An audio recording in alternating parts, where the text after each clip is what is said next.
Good morning, traders. Welcome to today's market review. This is Fred Razak at CMTrading. Today is November 3rd, 2022, and today is Thursday morning. So looking at the highlights of the day, the U.S. markets tumble after FOMC interest rate decision and statement. Now, this has been a huge jump in interest rates, but first, looking at the major economic events of today, starting out at 2 p.m. South African time, out of Great Britain, we have an official bank rate decision there. And then at 4 p.m. South African time out of the United States, ISM Services PMI numbers coming out. Now tomorrow, NFP coming out of the United States. But first, looking at the various markets, starting out with the Forex symbols, we saw a major pairs have a fade opportunity yesterday. And looking at the indices, the Dow Jones and the NASDAQ tumble. Looking at commodities, gold sold off, while oil unchanged.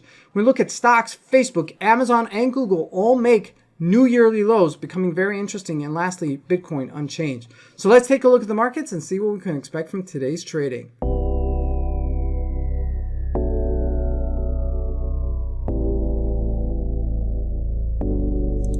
Hoo-wee, look at this. Okay, we were in a 140 pip range yesterday. Look at that. We spiked. You can't even see it. I don't know if you could see that. That's a major spike and then a retracement afterwards, as the dollar is getting stronger. And if the dollar is getting stronger, it means the Dow Jones is going to tumble as well. So we do have way for us to continue going down here for the euro versus the dollar. GBP USD had also a very similar move yesterday, less aggressive but similar move. Looking at the Australian dollar, also had that fade opportunity where we spiked and then we corrected ourselves. It happened across the board, actually. We'll get to the indices in just a moment. But first, looking at commodities. First, looking at gold, trading at 1634, bottom of that range. It's not the bottom of the range, but it's at the bottom of the range. And if we break here at 1634, we could certainly go down to 1620. And then, 1620, we break that, we're gone. So this may be an opportunity for this to bounce. Keep an eye on this as this unfolds later today. Looking at crude oil unchanged at $89 a barrel and steady. Okay, so just leave it at that for now. Let's see if there are any changes. Now looking at the Dow Jones, this is where it's getting very interesting. Trading at 32,182 as this has gotten much weaker here, and it was in 1,000-point move over the last day.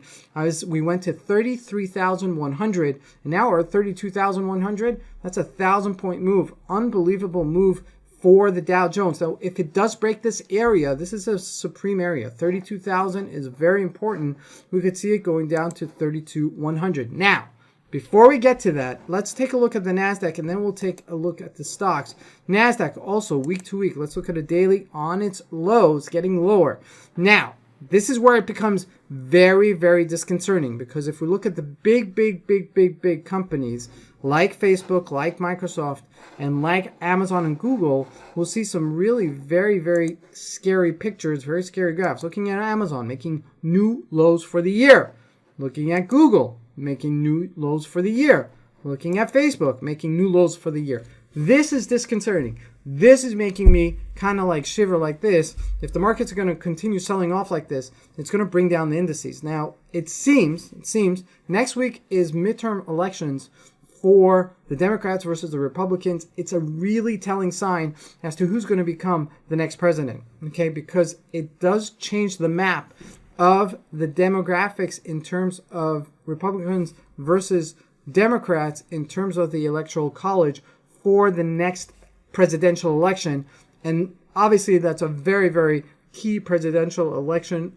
America's never been more polarized than ever before, and I think it's going to add a lot of volatility to the market, so just be aware of it. We may be just hanging on to it until next week, and then, hell breaks loose. So just keep a big open eye about it. Now looking at Intel, also trading lower, and this is really the one.